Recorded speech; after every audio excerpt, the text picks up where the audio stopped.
Welcome to the ADHD Women's Wellbeing Podcast.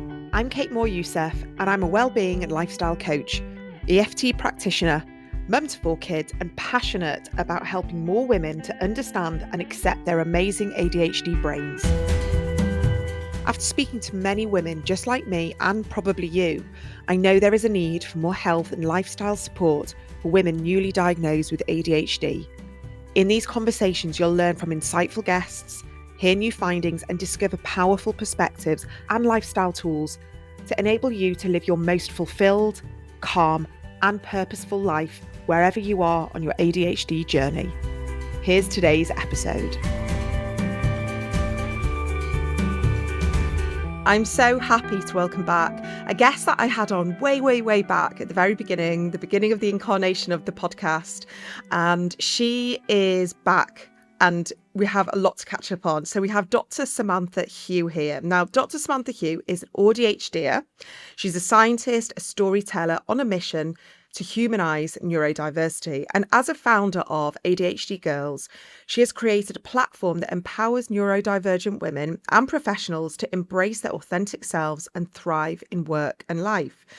And Sam was diagnosed with ADHD at 40.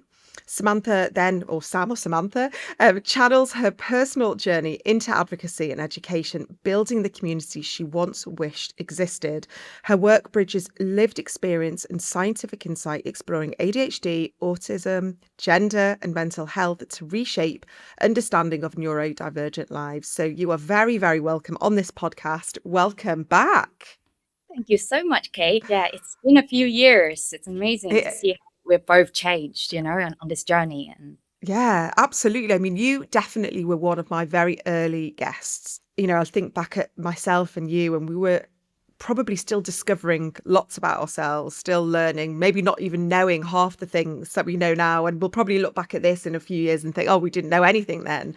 Because this has been even though it kind of feels like a long time we've been here, we were both diagnosed at 40, so I'm 45 now and you're the same. Yeah, so we obviously have walked this path very similarly.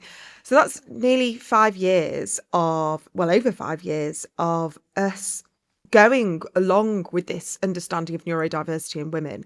And I'd love to maybe just hear like a very quick catch up of maybe from the last time you spoke until now, because you've done a huge amount of amazing research.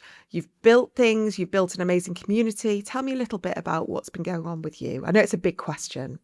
Yeah, but thanks, Kate. I love this question because it shows the evolution, right, of our journey. And since I came on your show, I think back then I was still doing neurodiversity training. A lot of it was working with corporates and also speaking in public for the public events, speaking to the community.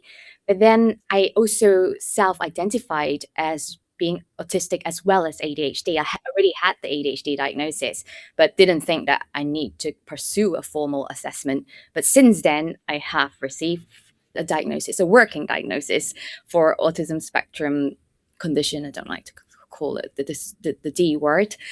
But that journey was so interesting because I really struggled to get a formal diagnosis for autism.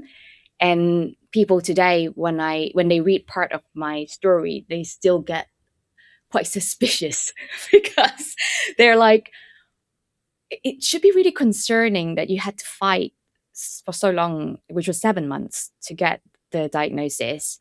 And they didn't know that it was 7 months with the same clinicians.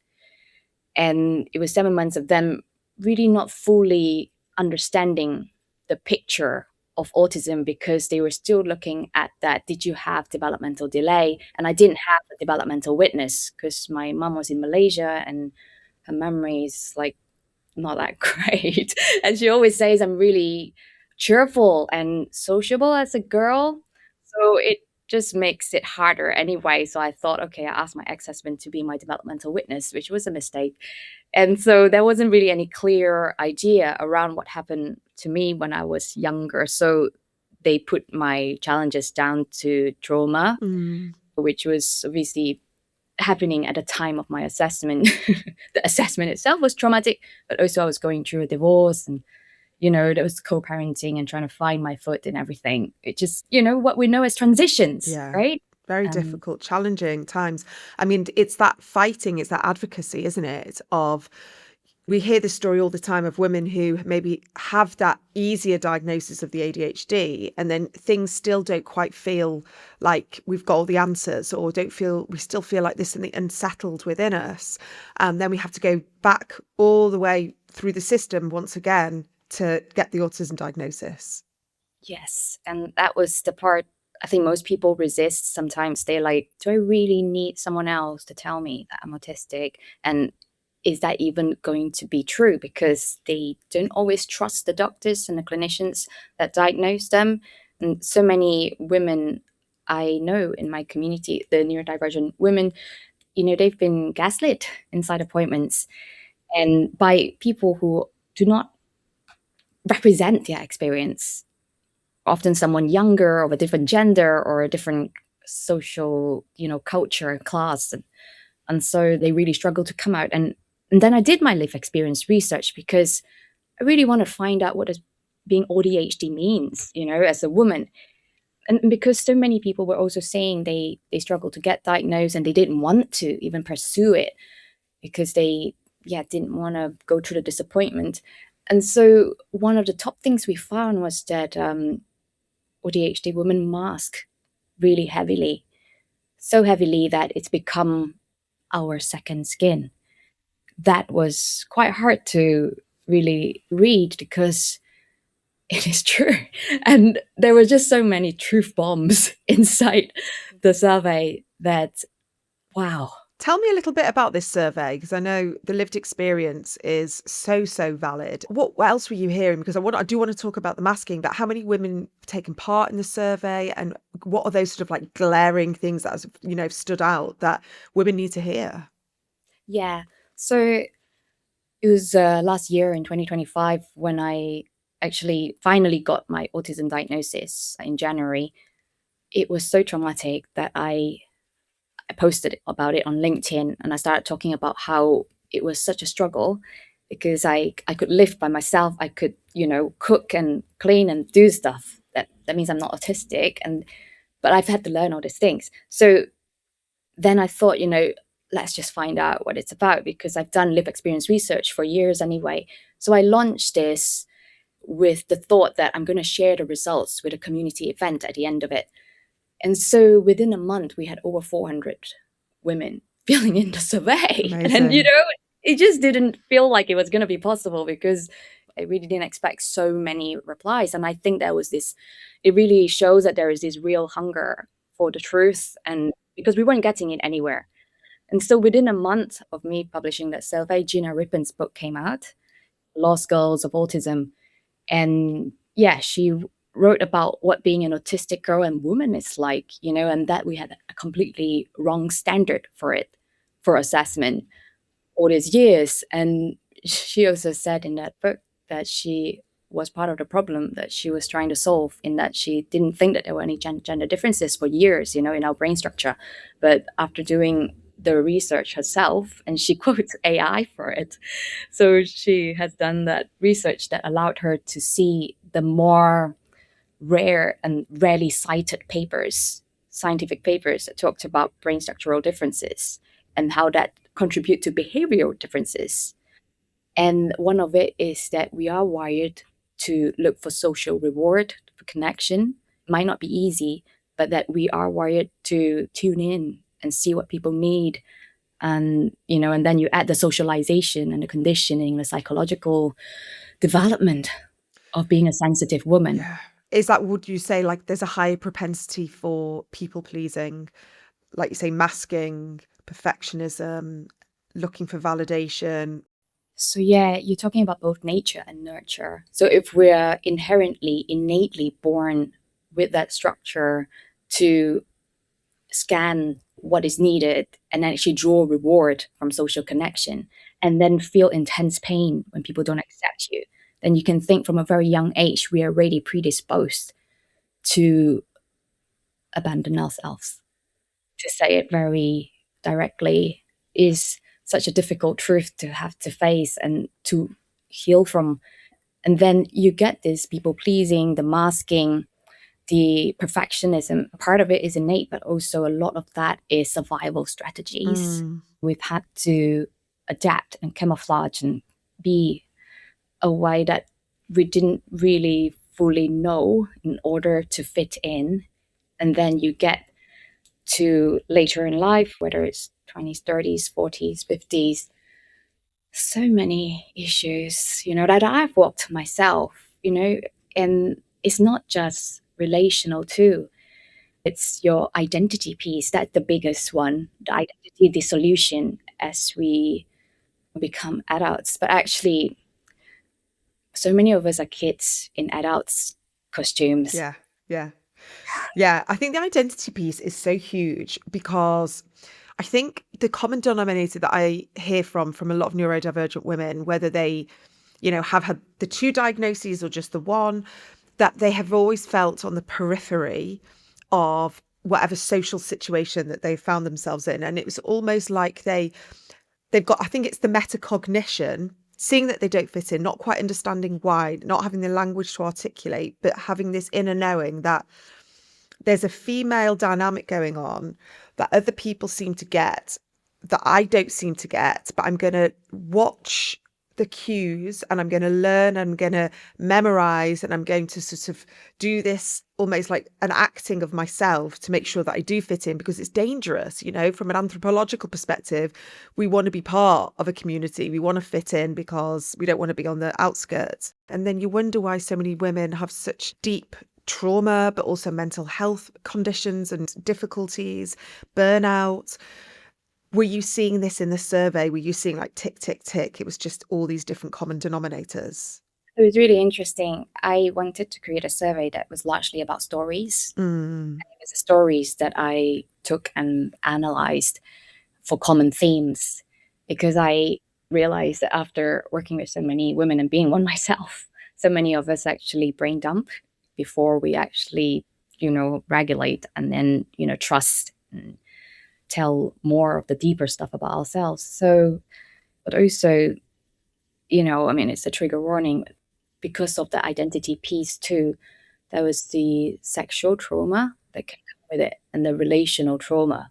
In fact, I recently got talking to Dr. Carly Jones. She's an amazing advocate for autistic girls and women's safeguarding. And she said in her survey, she's another lived experience researcher, she's found 91% of autistic women have been sexually abused. Wow. Oh my goodness. Yeah, it's really jarring. And actually, most of our trauma happened inside intimate relationships. And if you think about it, it makes a lot of sense because of that looking for a safe space. We think the partner would be one. And then we, also over attune to them and kind of forget about ourselves. And then over time, if you are with someone who's used to taking and then you can't self-reflect, you can end up giving people all of yourself and then you lose yourself. Yeah, it's like a self-worth, and I guess it's your self-esteem is so low that we, again, maybe accept situations and people and conditions that are not acceptable in any way. I see it from so many different ways of like, maybe we don't even know how to get out of that situation, but also we don't believe that we're worthy of not being in that situation, perhaps. Yeah, so much of this is actually perhaps unaware and unconscious in the beginning. And then as the pattern set in, we're talking about behavioral conditioning. If someone does condition you to give, them what they need, and then you forget about yourself, then over time, there is something that's neurological that's happening in your brain. If that person almost threatens to leave and then, come back, and then the push-pull dynamic that I talk about quite a lot. And that is the strongest behavioral conditioning possible inside relationships. And a lot of that abuse happens and it is involuntary. Our behavior becomes something we cannot control consciously. But knowing that pattern helps, you can seek help outside of yourself. Because Yeah. sometimes you can't do it yourself. Do you think, I guess going back to the survey, that the women who perhaps were in these more vulnerable situations, Did the diagnosis help them then distance themselves from these unhealthy, dysfunctional relationships? Was that kind of like a moment where they could make a decision about who they were or how they wanted to show up in the next chapter of their lives? Or am I trying to sort of like idealize the situation a bit? I didn't go that in depth in the survey. I asked about their relational trends and what they need inside relationship. I do think that knowing that you're autistic and ADHD does help, and also knowing what you need inside relationships. And this is what I've used the survey for also. So I gleaned some of the themes that ADHD women need to feel safe inside relationships and to thrive in it. And emotional safety tops it. It was the number one factor. It's nice to know that, and the reason I even went into relationships and wanted to support in that space is because I was called borderline by my trainee therapist. Like I had two therapists. One of them said that, and I just felt like for the first time really unsafe because I was working in the field of neurodiversity, and on the outside I was someone who appeared to have it all together. I was going through a divorce, and then I started a relationship with somebody else who very quickly withdrew when it got real. And so from my perspective, I was just a mess because I just thought, how on earth and I'm going to navigate this mess along with, having to be there for my children. When there was a reason why I thought that relationship was a good idea in the first place, and that was my own insecurity playing out. I was in my 40s and living a relationship and not knowing how on earth I was going to do it. Yeah. I mean, listen, you're telling us a story that is, you're sort of like weaving through your own lived experience, other women's lived experience, working to advocate for women like yourself and all the many other women that you have heard from. It's hard. It's hard because I understand it deeply as well, because we want to advocate and we want to see change, but we also have to, like you say, that emotional safety is so key because we're so prone to burnout. I feel like this is just constant push, pull, because we want to push forward and be just like, yeah, we're going to change the world. And then whatever might just sort of emotionally, hormonally, something might just kind of like trigger us. And then we just kind of want to withdraw and retreat and, have time to heal again. And, you're doing such amazing work to advocate for other women, but we also have to protect ourselves. It's kind of like living in your own film that you're filming yourself. That's kind of what the analogy that I was thinking about is like, you're kind of like in the film and you're filming it and you're producing it. And that's quite hard work.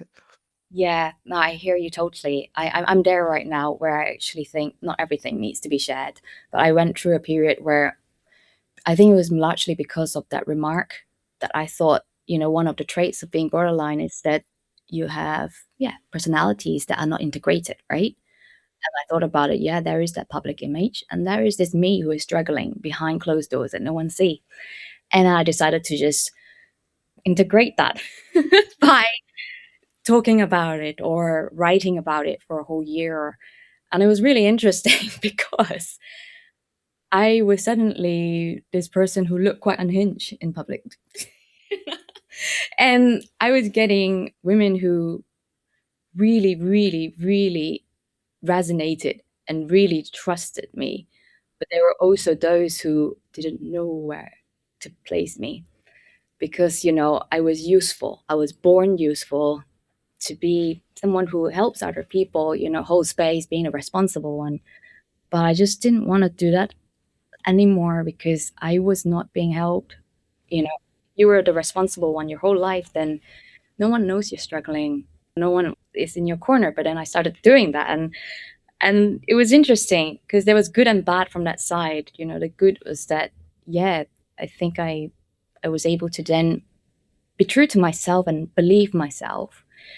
And that was the most important thing, because you really do need to believe yourself whilst you're working also inside the field of neurodiversity Mm. and trauma. because otherwise you just go a bit stir crazy, I Yeah. think. Yeah, absolutely. And I guess that vulnerability, if people are used to you being the fixer, the helper, the resourceful one, the scientist, the one with the answers, all of that. And then many women, I think, through perimenopause are just like, no, that's bullshit. Like, get rid of that, get rid of this. I don't want that identity. I want to get rid of that. And we want more of a simplified, authentic life, which might not be according to everyone's taste. Maybe this is just a kind of a version, of you that is been screaming to get out for a little while, but the conditioning and everything, because I think we can still do all those things. We can still be very helpful. We can be an advocate and do all things like help people, but maybe it just doesn't have to be the way it used to look. I don't know. No, yeah, you're right. You're right. You're right. All this, it is shedding, and eventually you are going to step into it all, and you'll become, instead of someone who need people, crave people, you become someone who attracts others. But ultimately, it is really to be able to sit with yourself, and because masking is painful, and masking uses so much energy, and you don't trust yourself so much, when you're masking all the time. So for me, the big one is to get my self trust, and then really truly root from there. And actually, so many autistic women around my age, we've learned to find our peace. We might be more solitary, or Mm. there's less people around us, but we also know that we're okay with that. We'll, navigate smaller groups and make truer connections. And that is so important. Yeah, yeah. I've definitely felt that for sure. I do think it is the hormones strip things back. I really do believe that. So maybe like you said, the masking is exhausting, but we might have had the hormones scaffolding us, giving us that kind of extra push.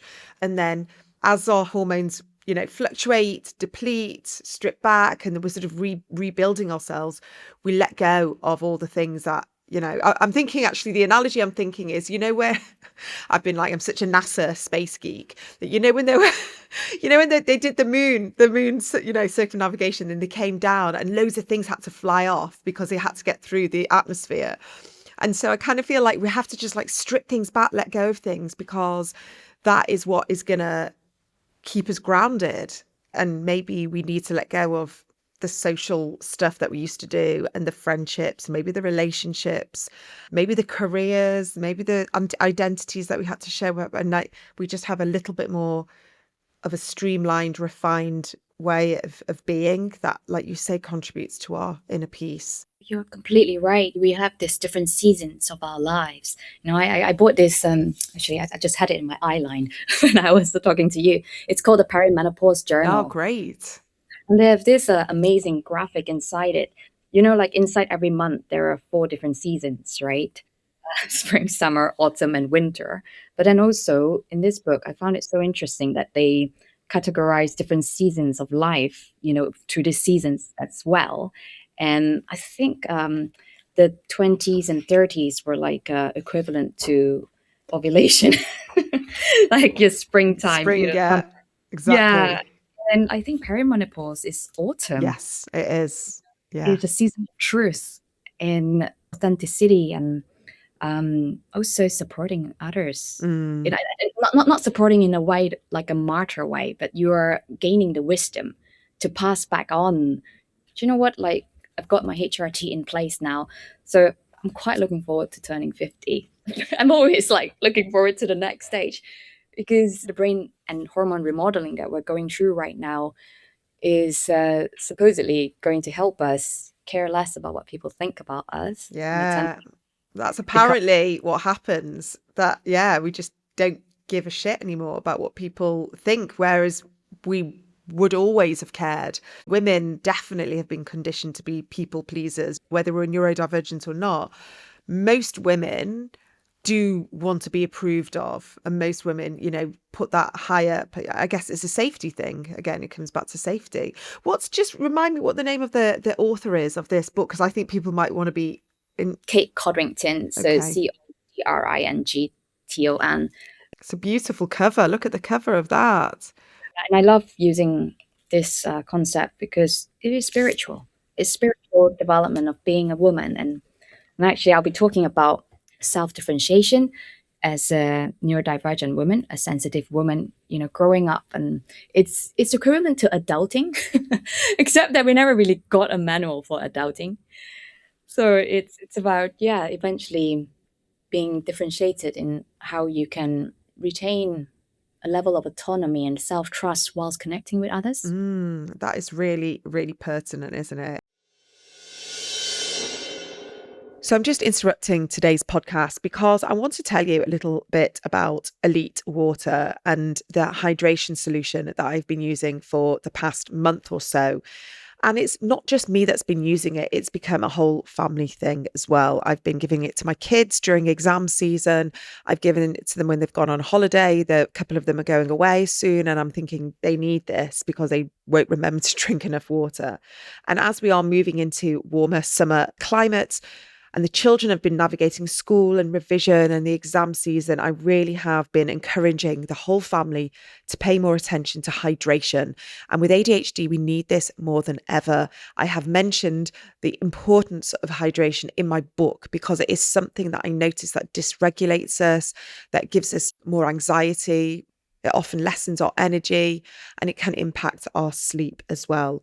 And because dehydration doesn't just affect athletes, you don't have to be doing sports to be dehydrated. It affects all of us. So whether we're studying, working, parenting, exercising, traveling, or simply just trying to get through a busy day. And I've started adding a few drops of Elite to water bottles at home because it is so easy to use and nobody complains about the taste. The fact that it's practically tasteless is probably the reason it's become such an easy habit for us all. And it's also in a little dropper bottle. And I have to say, I just keep one in a cupboard, one by the tap, and it's just there ready and waiting. And Elite is also 100% natural electrolyte concentrate sourced from the Great Salt Lake in Utah. I love anything natural, and it contains no sugar, no carbs, no flavorings, no additives, and it's suitable for the whole family, children included. What I love most about it is its simplicity. It's not about striving for perfect health. It's just about supporting one of the most important foundations of our well-being, which is hydration, in a way that feels realistic and sustainable. So if you're one of those people that does struggle to drink enough water, this could really help because you're adding in those important minerals to help you utilize the water that you are drinking. So if you'd like to give it a try, head to elitewater.co.uk and use the code WWP20 for 20% off your order. That is elitewater.co.uk. And the code is WWP20, and I'll put all the details in the show notes. Thank you to Elite Water for sponsoring today's episode. And now let's get back to the conversation. I'm so interested in your new coaching program that you're doing. Tell me a little bit about that and a little bit about, I guess, who you would like to see in this course and who's it for? Yeah, it's for every practitioner who work with ADHD women, and therapists. Like 90% of people who join it are therapists, and psychologists, psychiatrists. They're actually very important because I actually wanted to support people to diagnose and treat properly, and also coaches are also them inside this cohort, and 99% of people are ADHD women themselves who join this program. Oh, wow. And I run it as a cohort for 6 weeks, and it's a container where I show up, every week. We have the modules online, and then we have these live sessions every week where we discuss for about an hour and a half or 2 hours almost sometimes about the development of being, it's like a personal and spiritual development of being an ADHD woman, from the body, the mind, and the spirit. I come from the perspective of, I suppose, the nervous system. It is a lot of how we feel every day begins from the inside, right? And the inside is, you can't get away with not knowing the biology in order to support your health, and that's where I talk about the more granular pieces of being an ADHD woman, the genes we inherit, how that manifests into proteins and biochemical pathways that can be disrupted inside us that then cause imbalance that eventually give rise to co-occurring physical and mental health conditions, because we know the body and the mind is connected. We talk about the neuroscience of ADHD. It helps explain a lot around rejection sensitivity, around why we can also be more vigilant to threats sometimes, and yeah, the sex differences to help them understand the other parts, the counterpart, the ADHD man, which is it's all really, really interesting. I think doing this helps to increase self compassion when you know that this is the hand that you're given. We're not making this up. And then there's socialization, and there's the intersectional lens where you're looking at cultural input into who you then become, and it's very confronting. I've got to say that it is something that it is something that you have to be ready for. And I'm interested because you said it's for therapists and psychologists, psychiatrists. So, and most of them, 99% of them, are also ADHD themselves. So they're coming. Is it kind of like a self-development style container, which is also then going to hopefully help many of their clients and patients as well? Yeah. I think most people think they're coming in for them for other people. Yeah. That is already a pattern, because that's how we justify spending time and money on things, Mm. by helping other people. And then they get in and they're like, oh my God, you know, I have to now look at myself, and I need to now value my energy and time. And usually there is a bit of adjustment period afterwards where, like when I've heard from my cohort, they then restructure the way they do things. I think what I tend to do is wake people up. And I don't choose to be this way, but this is how I'm built, and it's not always easy to be like that. But then this is, I think, my role, in the world, and I've accepted it. I just need to learn to soften into doing it, and hold people gently, because some of the content is hard to really face, because this is based on our collective experience. So, but they also find it very comforting at the same time. I think what it is I tend to attract people who are in transitions, who are Mm. for the way forward, and they want to just know who they want to be the next stage. And this is very personalized. I think I had this message from a woman in her 50s who said that she's done so many trainings, and she said she's never encountered something that is so personalized to her. And that's because we look at the genes, and there's nothing more personalized than that. And then we look at the conditioning, and yeah, and the peace inside relationship. So it helps them feel rooted inside themselves, to create environments that are suited for them, and also have better relationships going forward, Yeah. beginning with the relationship with the self. Yeah, I think many of us who've gone through life not understanding or knowing or having any language, maybe has sort of gaslit ourselves, shamed ourselves, maybe I'm imagining it, I'm exaggerating it, all of these terminologies that I hear a lot, or maybe I'm just, imagining it that I'm not really like this, or I'm definitely jumping on a bandwagon or something. And like you say, if you're there being quite confronting with it, it's quite hard to then be like, oh, actually, okay, maybe this is something real. You mentioned about the neuroscience and the genes, especially with RSD.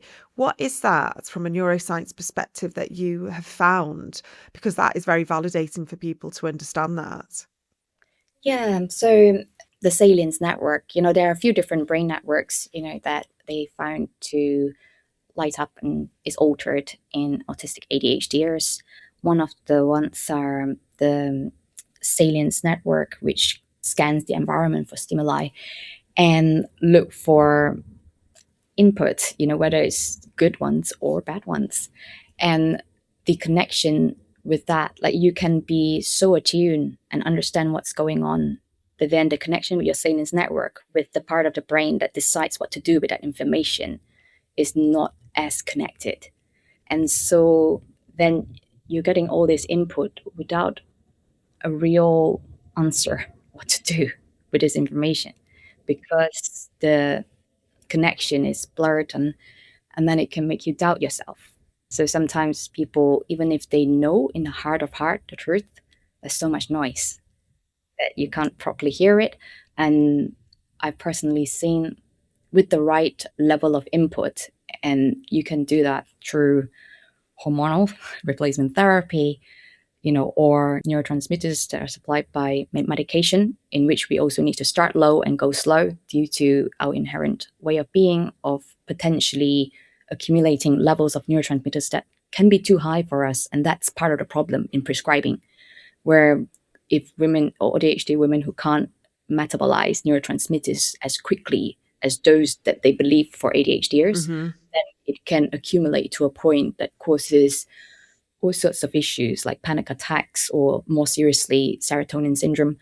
So there are all these gene variants that you need to be aware, if you were to encounter prescribing or, being treated, because I've just had so many emails from women who started on a dose and then quickly, it spiked. It's taken up so high that they started to develop mental health challenges and physical health challenges, because those neurotransmitters increasing, these neurotransmitters are involved in the stress response.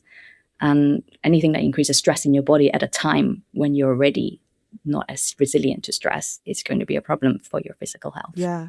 And I mean, I guess what you're saying is if you've had the diagnosis of ADHD and then maybe afterwards with autism, but you're taking the ADHD medication, there's many women and maybe men as well who just that medication is not going to work. But because we don't routinely do genetic testing, we don't understand, do we, which medication is going to be the best for us, maybe what dosing. It's so much of it is trial and error. And then it can be so traumatic when the medication doesn't work.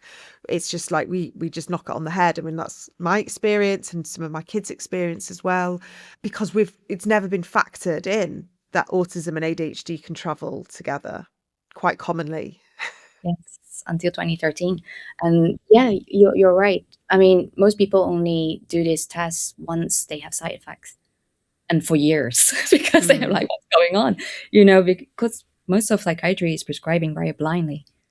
Shoot in the dark, and I absolutely don't agree with it. It's the only medical discipline, I think, is the word, where you don't brain scan, do you, for the medication. So if you had something wrong with your knee or something wrong with your heart or your lungs, you'd have an MRI and you'd see what it is, and then they'd know which medication or what treatment. But with the brain, because brain scanning is just not done that commonly, it is like this psychiatry is a lot more shooting in the dark. I bet. And then you kind of put neurodiversity within this, and it is literally just like, oh, let's try this, or that doesn't work, let's try that, let's add some antidepressants, or let's take the anti-anxiety away.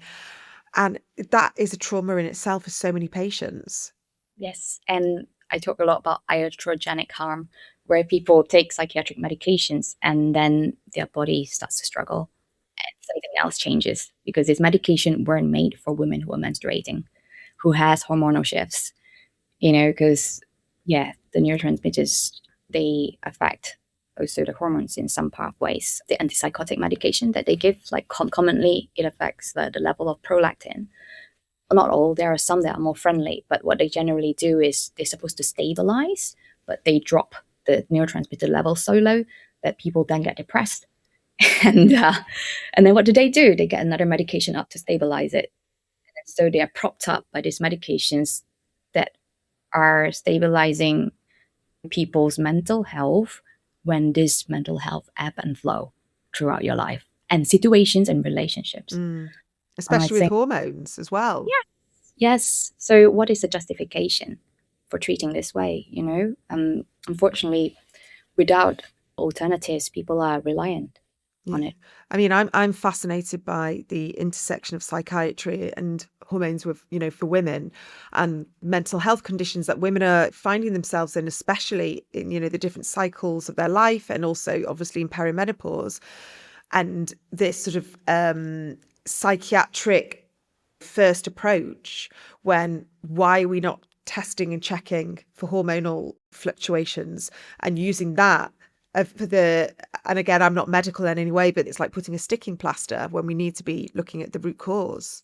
Exactly. Yeah, our hormones make us as women, especially as older women, when it's no longer playing ball as much as it used to.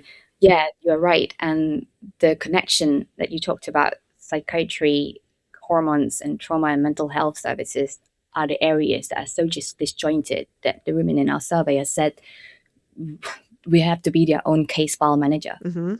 It's horrible because it's not that they don't know what's going on, but it is trying to present that at the moment of the appointment when they know that they're going to be disbelieved. That's the hardest, and that's why I'm creating this tool to try and help people advocate for themselves and map out their symptoms in a way that is organized so they don't have to rely on the executive functioning in a moment of being disbelieved. Yeah, absolutely that. I mean, I say a lot to my community is if you can, and you've got the bandwidth to do it, have a printed document with you where you can just put out bullet points of what you've experienced, what shows up for you, what perhaps has happened generationally with the women in your family tree. I guess maybe from, your childhood, puberty and beyond, hormonally, how that's been, and just have that as your working document. Because for sure, when we're put on that spot, it's so hard for us to be able to articulate, especially when we're under pressure of timing from a GP, but also that pressure of already being on the back foot, of knowing that we might not be believed.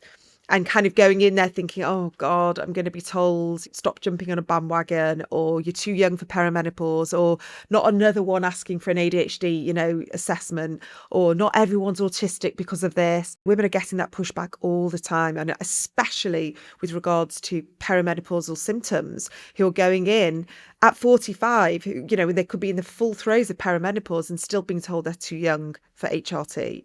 So I do try and say to my community, is just when you have that bandwidth, get a Google Doc or voice note it, and then get a transcription AI tool to write it out and put it in an organized document, and just keep it with you, print it out and give it to your doctor, because we don't have the strength anymore to advocate for ourselves. Oh gosh, yeah, you have said everything, that most of the women have, experience. And you're right. Sometimes it's not even that you don't have the strength because you're pushing a boulder up the hill. And it's like, it's not as though you're not telling the truth. And it's because your lived experience isn't believed. That cannot be more gaslighting than, actually not believing someone for what they feel when they already doubt themselves. Yeah. It's so hard. Yeah, and that's why I'm making this, and I keep trying to figure out how to make it in a way that's most authentic, so I can do this for the next 10 years, and Yeah. see how it goes. Well, we need it. We need it because there's women out there who don't even, we work in this space, so we're very much sort of well tuned with the language and the nuances and how it can show up. But that's because we've been doing years of advocacy. If you're just stepping into this space and you're advocating for children, most women, neurodivergent women, if you're a mother, you're probably advocating for a child as well. We know from statistics, it's mostly women doing it. They're the ones that are speaking to the SEND departments, the doctors, the psychologists, and then we're having to navigate our own health challenges. We are operating on minus energy at the moment. So anything that you can do to help women advocate for themselves, I know will be greatly appreciated. Thank you so much, Kate. Tell people how they can find you and work with you, especially this training cohort that I know you've got coming up as well. Yeah, so you can go to adhdgirls.co.uk. It's a website for ADHD girls.